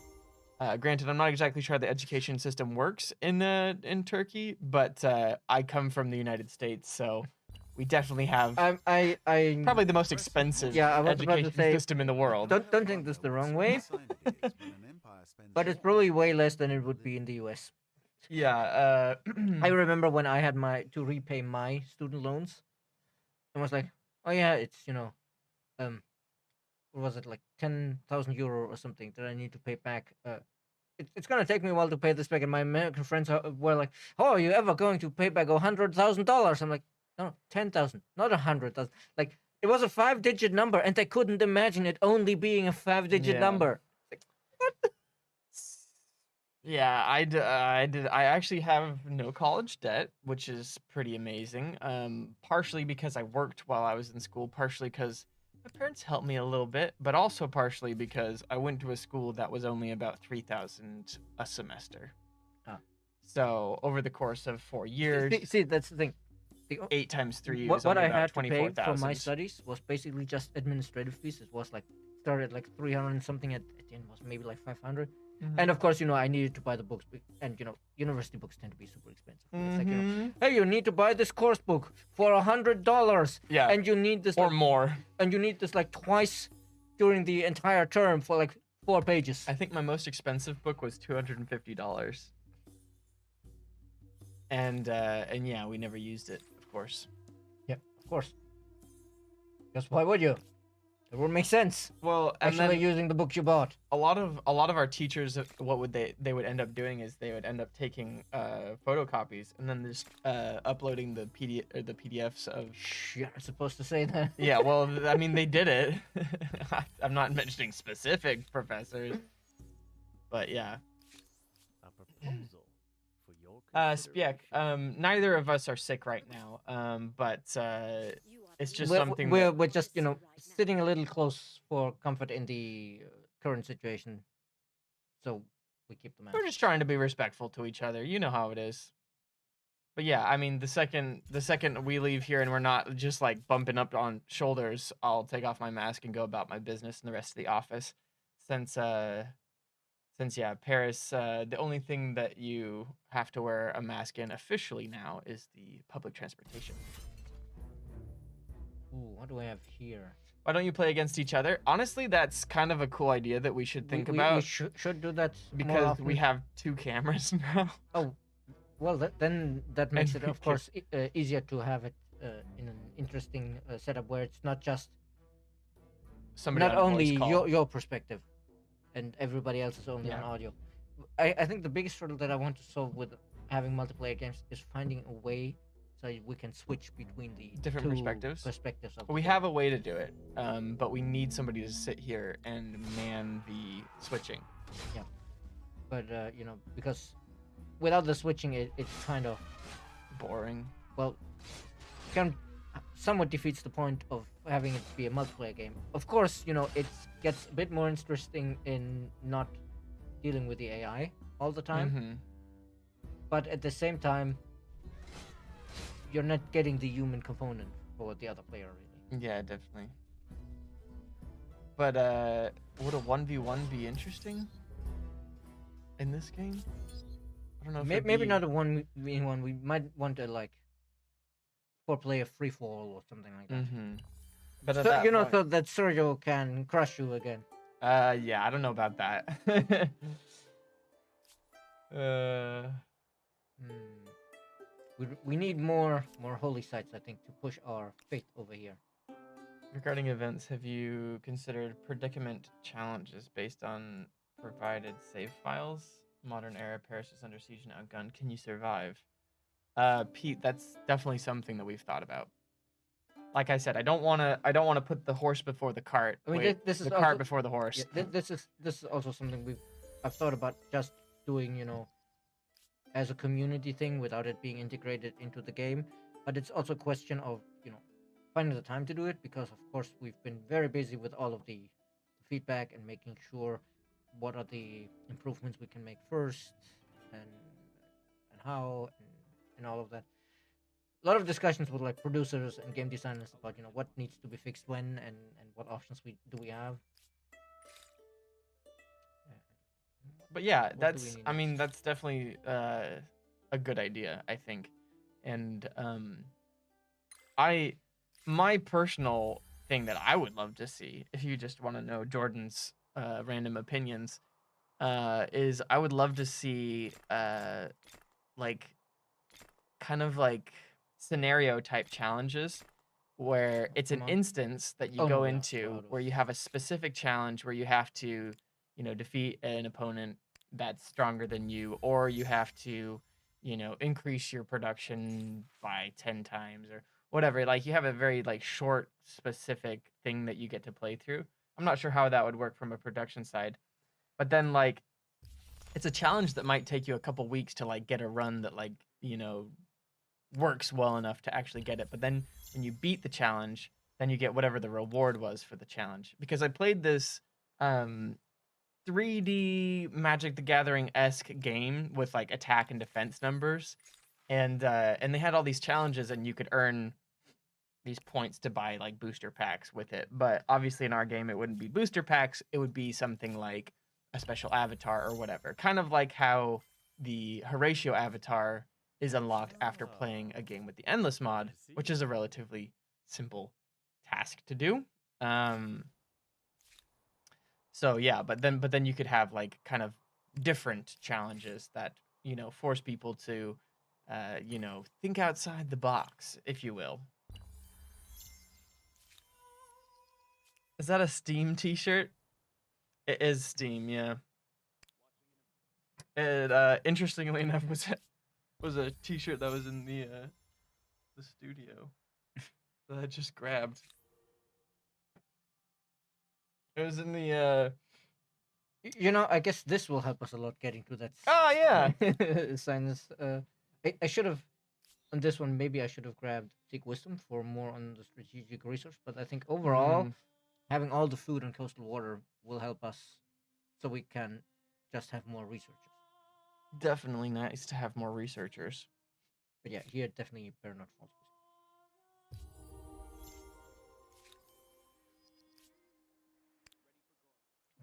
We're so close to being able to upgrade all of these. 2 turns. We're close.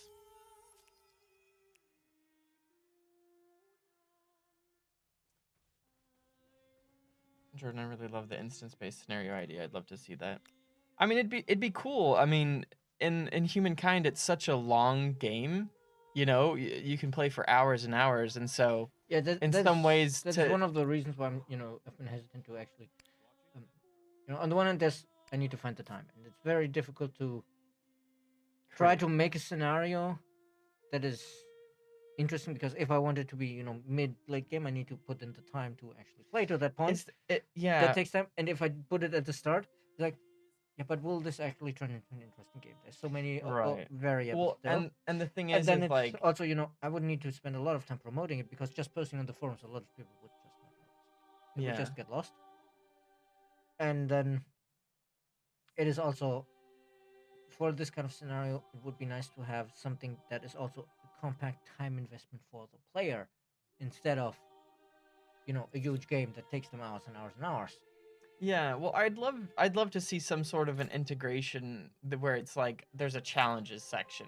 You can play a new game, you can load a game, or you can load up a challenge scenario or something like that. And it's a baked in, you click on this challenge and it just opens up a map that already has a specific setup. And I think in the development tool version of Humankind that we have, you can spawn in units or whatever, and I mean, obviously for QA testing, you need to be able to do a bunch of funky stuff, and so you could potentially create a little land, create a city, and you could just spawn in a bunch of units, and then somehow give control over all of that to the player, so that they could just take over the scenario that you've built and run with it. I think it would be good, but I don't know. I'm not a programmer. I don't even know if that's possible. I do know that Humankind is a different beast than a lot of other games that I've played, especially a lot of other more simple games that have these challenge scenarios like Hearthstone or whatever, or I don't know, I suppose it's easier to put you up against an opponent that has a specific challenging deck to go up against.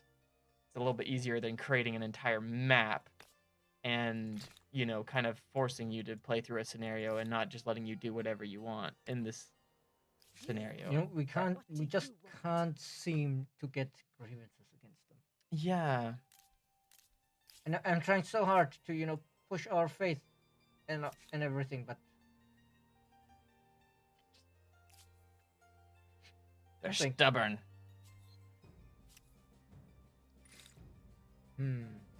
Right, I love the shorter game ideas. The recent push Humankind too far as quickly as possible challenge was great, but it was very time-consuming even on blitz speed.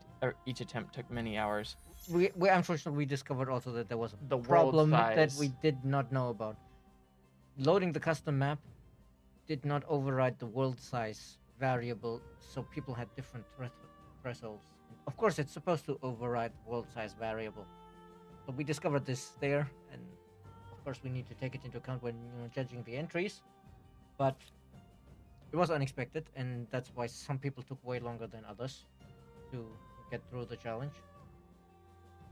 Yeah, but we definitely have ideas for the future about potential new challenge ideas that we could do as well. So I think as time goes on, we're learning more, and I think the ideas will continue to be developed on, so that events feel like an exciting thing rather than a chore. The game Northgard has some great challenge scenarios. Forget what they're called. Maybe Conquests? Yeah, I mean, there's some thematic name for it, I'm sure. You. What do you want? We could always surprise Wait, war them. Why is it no? There's no.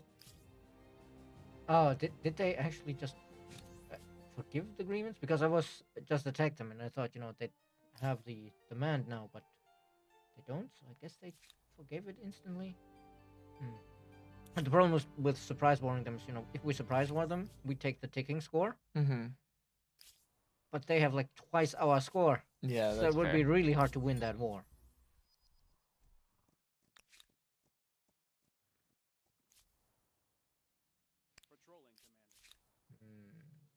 Elephant I seems guess so strong. I guess we can we have a holy site here, then we'll stick one somewhere around here. I guess we do build it here now. So I that like it it. spreads the faith over here. And just try to push faith into that territory. Surround them with holy sites. So that we can, go like, hey, you're oppressing the faithful. Don't oppress our faithful people. Definitely. Well, we are reaching the close of the stream. We should probably wrap it up. Let's see if maybe we're finally. Or face grave Come on, declare war against us.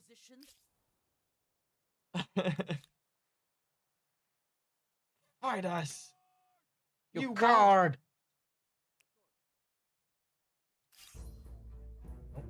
Ooh. Wait, before we do that, oh, Move, come on. move With the this? elephants into town. Indeed. Now that they've committed, we move the elephants into town and then instant resolve. Can't win against the elephants. Yeah, now it's ticking up. Slowly.